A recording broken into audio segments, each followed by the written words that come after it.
My name is Sharon Nordrum, and I am a member of the Red Lake Band of Ojibwe, and this is my son. Hi everyone, my name is Andreas Nordrum, and I'm also a Red Laker. Yeah, so today we were asked to do a cooking demo for you, and thought about it for a bit, and decided that we were going to make a squash, deer meat, wild rice, oven meal.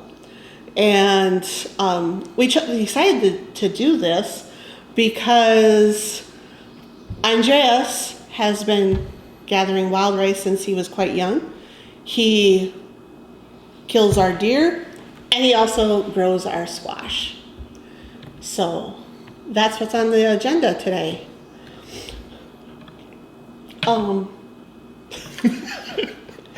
So to get started, we're going to, we have a couple of pieces of deer meat here, and I'm just going to cube them. Well, it's not even really cubes. I'm just going to cut them into smaller pieces because I don't know about you guys, but I like tender meat. I don't like to chew my meat a whole lot, and I think it gets tough in that. Watch these cooking shows, and they cook a steak for 15 minutes. I'm like, really? That steak is not done. So I'm going to cube this up and get it into the fry pan and start cooking it before we do the rest of the prep for this meal. So Andreas, why don't you talk to me about your first kill? So the very first kill, going back a ways. I know it's been a while. It has been a while. So actually, Jeff Harper took me out the first time, helping me take down my first deer, and so he took me out in Cass Lake area, and we went up to one of his deer stands that he had, and we sat there for a while. And we're waiting for something to come along, and there come a pretty good sized doe, and so he's like, just take it easy, go slow. She can't hear you. She might be able to pick up your scent because the wind decided to pick up right there. So he's like, don't rush, but also rush at the same time, basically what he said. And so I got my sight all set up on her and took her down. And then the next day I went out, well, that very night I cleaned her out and everything. And then the next day I took some meat over to Bob Jourdain and asked him to help me feast it. I remember getting the phone call. Well, actually, I didn't get to hear answer the phone. I was working that day, and I saw that I had messages, so as I was driving home, I listened to my message, and it was Shirley saying that you had gotten your first deer. And I was like, through your whole life being a single mom, it seemed to me that I missed an awful lot of your firsts. So it was just like, wow, my son became a man tonight. Now he can provide for his family. Yeah. And so when you feasted the deer, what is that? In Ojibwe, I know that young men are supposed to do that, but... So the way I was told about the first feast was just the community coming together to recognize the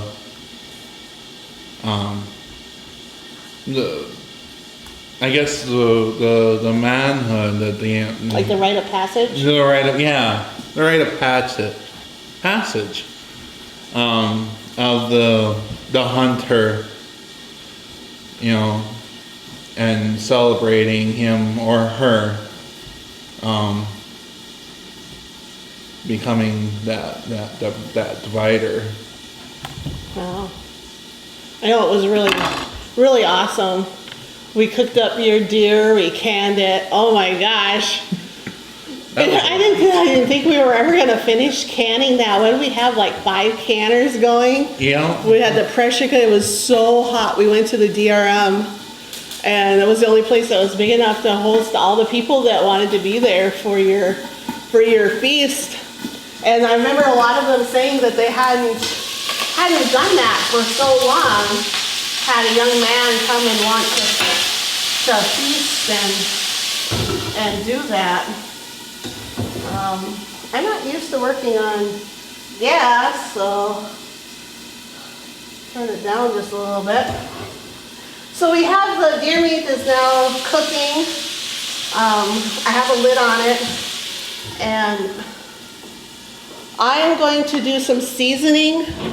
I like to season my meat with a lot of different things. Normally I would use some sumac, but unfortunately I've used up all of my sumac. And so I don't have any of that. Can't wait for it to be ready to go out and get that. So I have, this is choke cherry syrup. I'm horrible at making jellies.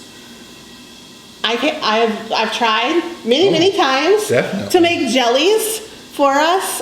So we eat a lot of syrup. So we have a lot of pancakes and waffles and French toast at my house because we have to use up all of the berry syrups. Well, the main part is why you struggle so much trying to make the jelly of it is because you need so much sugar, and that is for us we don't like that much sugar. Yeah, I prefer it tartar, and because we like to gift so much of it, we go out and you go out and harvest.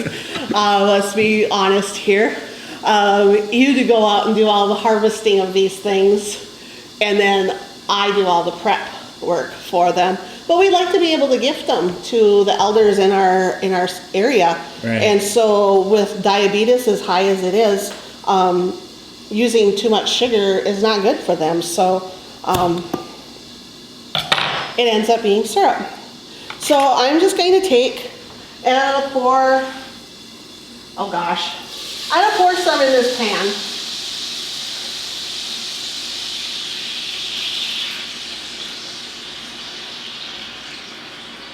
It kind of looks bloody.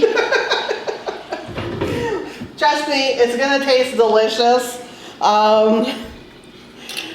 So I used about half the jar. You can use choke cherries. Mm-hmm. You could add strawberries. That would be really good. That would be really Blueberries. Good. You can also season your meat with like I said, the sumac, or you can use maple syrup and season it with maple syrup. Remember the last time we cooked with the deer meat, we used the turkey, or the back fin of the turkey, the mushroom? The chicken in the woods. The chicken in the woods. You'll have to excuse my son. He has a real hard time remembering words. So sometimes it's like, I feel like a fisherman trying to bring in that big fish, trying to figure out what it is. What do you think I feel like trying to find words?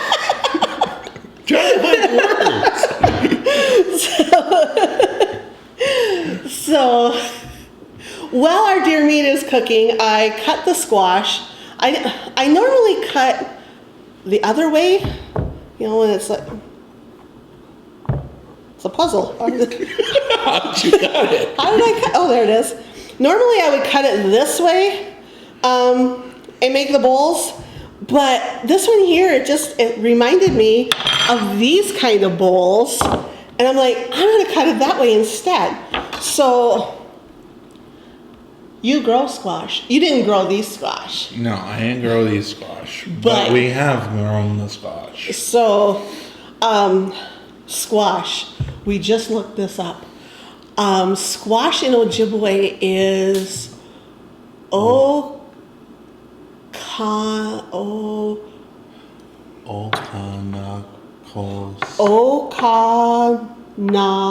Okanakosmina.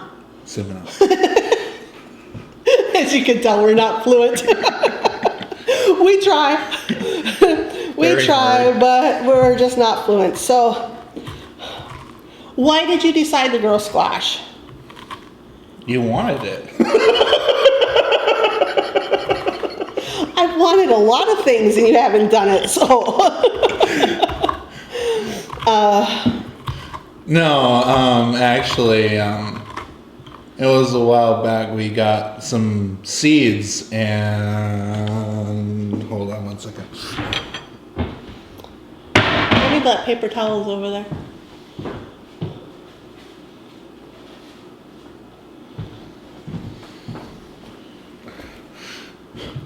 So a while back, we got some seeds in, and one of them was squash. And we're like, well, we wonder if we can get these to grow. Because at first, when we started trying to do gardens, we had black thumbs. Instead of the green thumbs, we had the black thumbs. So things would fail. And Can't be good at everything. I want to try. So we decided to try to grow squash, and basically I was crossing my fingers and throwing out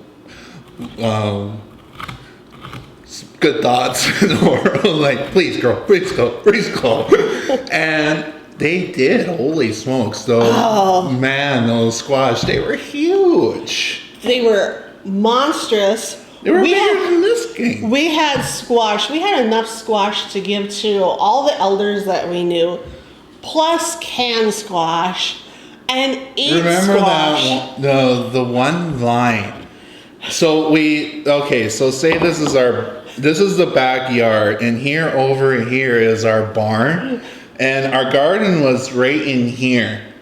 And the one vine, it literally grew way heck on over here, and all along through it was nothing but squash. It was It beautiful. was beautiful. crazy.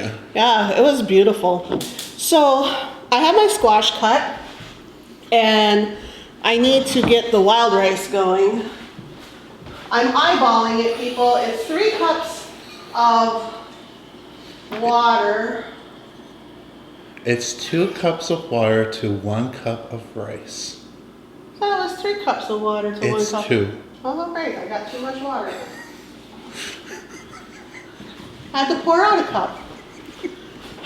I think he keeps changing it on me. So, Minomen. That one I can say, people. So, the Minomen. Talk to me about the Minomen, Andreas. So the Minomen is actually a lot of fun, people. I don't think you guys realize how much fun this plant is. So he grows he can grow around the edges of the lakes. He can grow in the like little creeks and stuff like that, or rivers. And in the fall time, this is when he comes up, when he's fully grown. He'll spread out, and you want to find those really rich purple colors. It's actually not really a purple color. It's kind of a mix between 3 colors: purple, blue, and a little tint of red. I mean a dark red. And that's what you're looking for. And it just flows down like so. But what's so fascinating about this plant is that when he falls, he literally swims down and he buries himself. Because of the water moving back and forth, it helps him bury himself into the ground so that he can help grow new stock for the future. And years back,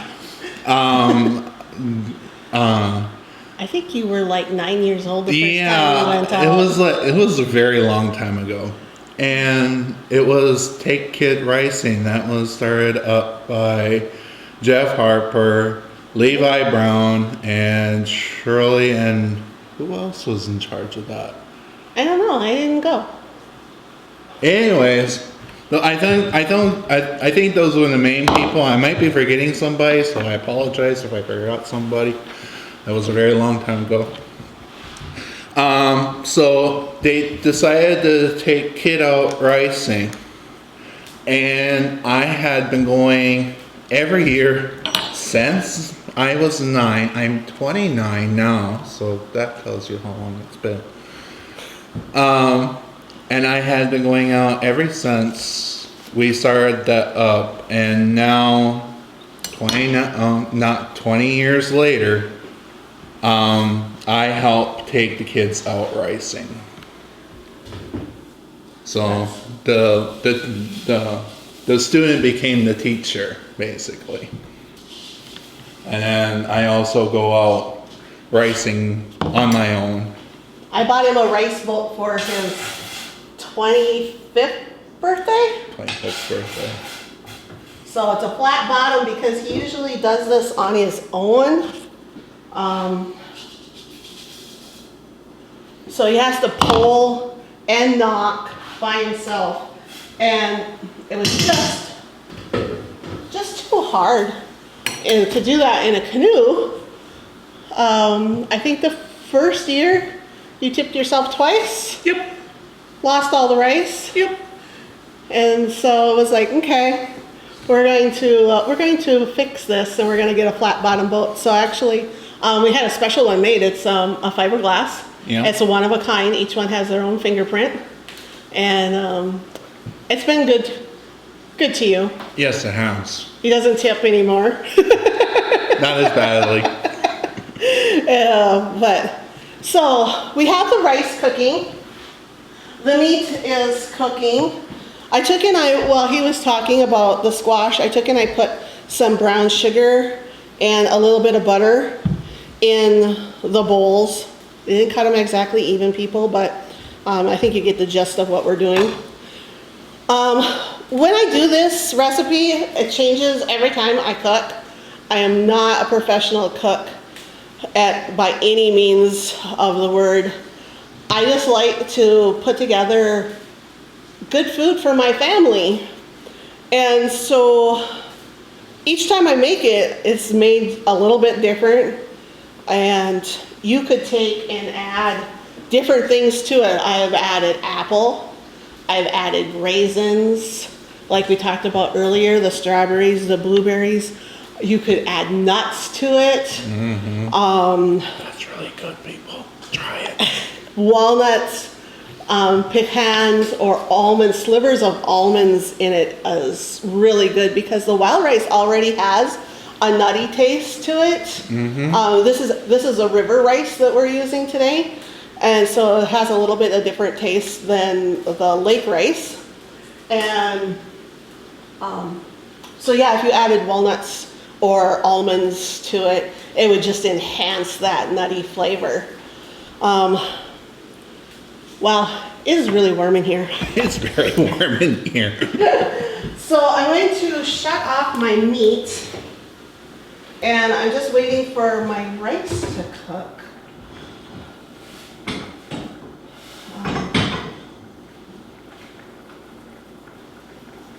So with wild rice, we live in one of the biggest areas for wild rice. Well, actually, we're over here on White Earth, and you guys don't have quite as much rice, do you, as we do over in Leech Lake? Red Lake has like patty rice. People, do not go to the store and buy that black patty rice.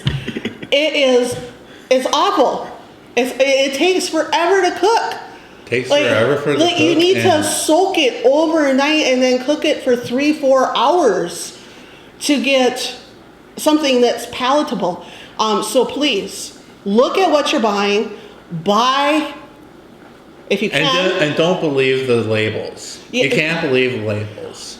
Make sure, if you're going to buy wild rice, why don't you support one of our native harvesters and buy locally harvested wild rice from a Shinab. Just, don't go to a store and do it. Just do that. Go on Facebook and ask who's got wild rice. Not now, but come, September, start asking and buy your wild rice. Even if you think that it's a little bit more expensive than the store, it's well worth it.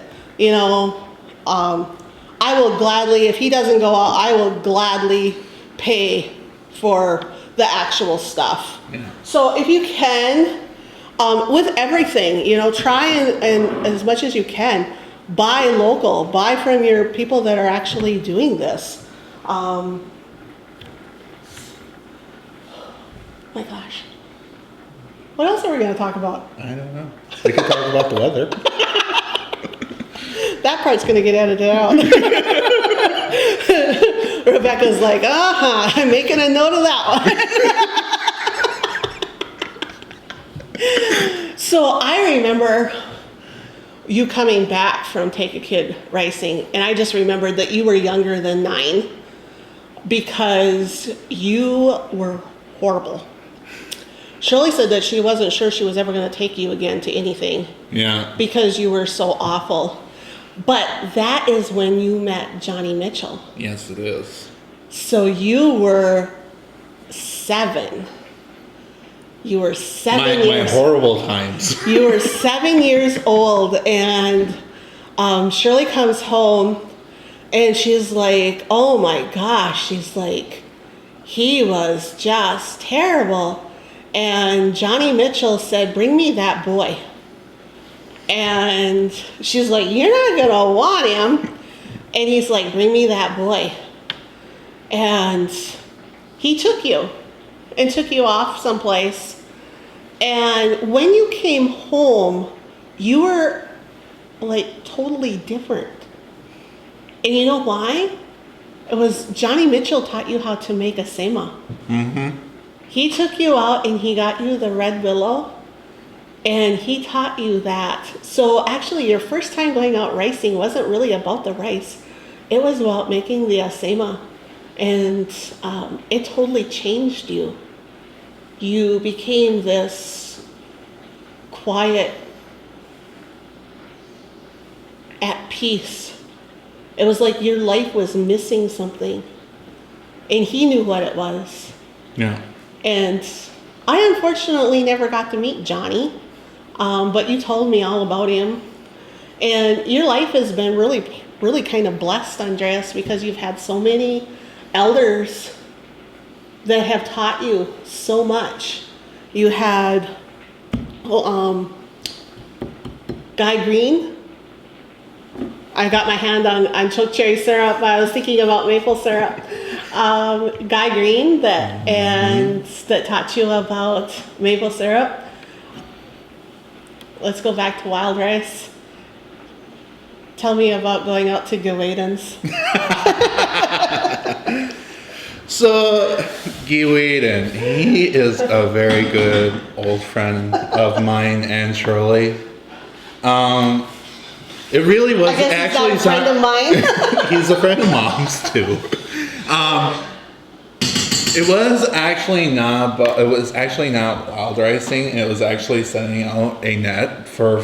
We went out there to do wild rice though. We were going to use his old machinery to thrash. Oh, that's right. We were it was going to- both of them. Yeah, we were going to Okay, do so both. we were doing both. So Guiwaden needed help setting net, and I needed help thrashing my rice because I had a lot on my hands, and I needed some machines. And Guiwaden, he had a ton of old tools that he made up him and his son made years back. And so it was kind of like a trade. He was setting the net and then come back and he helped me with the rice. So before we went out on his boat and we were setting the net and we were coming back, and as we were coming in, I got myself up to the front so that I can hang on to the pole.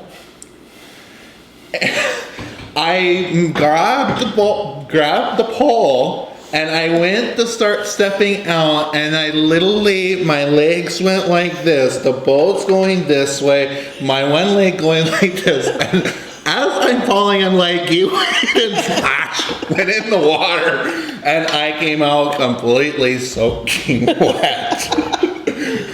All the while they're off having fun. And when it's getting wet, it's being fun. Shirley and I can't remember who else was there. Shirley and I were trying to figure out this wild rice equipment without burning. Abby was there. Oh, Abby. Without burning the rice. And yeah, they come home and it was just crazy. I think that's done. Oh, I would say so too. Yeah, because it's going to go into the oven for just a little bit. Whew, hot. All right, so, well, Andreas was telling you that funny story about splashing in the water with Gawain, and Gawain is like, what did you fall in for? Also concerned. So I took and I put my deer meat in here, and I'm going to take and put my wild rice on top because my bowls are not even. This person's on a diet. And then. Oh, you're trying so hard not to laugh. Stop now. I lost my train of thought. Happens to me a lot. Oh, I was going to say, now that I have these in the bowls with a little bit of brown sugar down on the bottom to kind of sweeten the squash.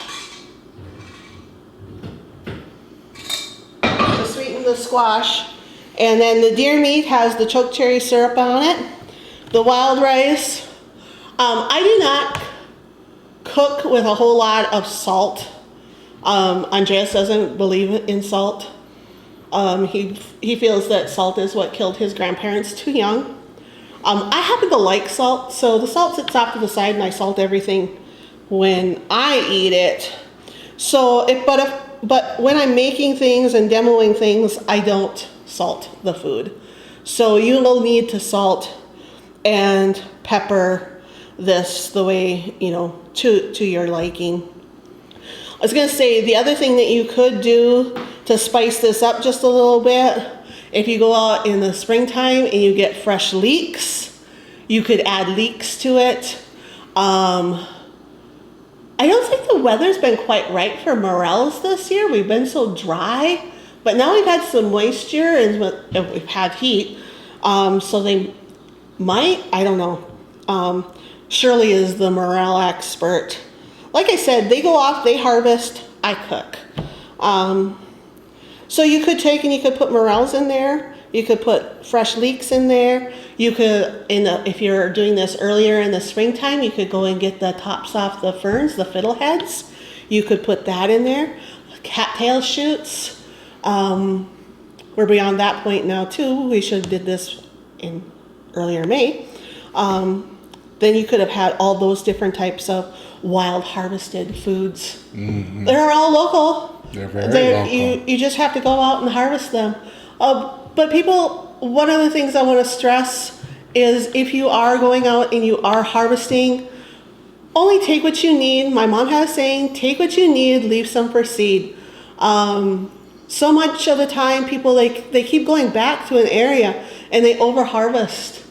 And you just can't do that because then you'll lose it. And we don't want to do that. We want to be able to go out every year and get some leeks This year, I think we only got a handful of them because sugaring was so off this year.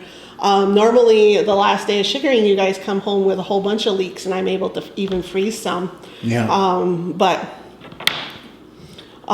this year, maple syrup, the sugar bush was all done by like the first week of April, rather than on your birthday, April 20th.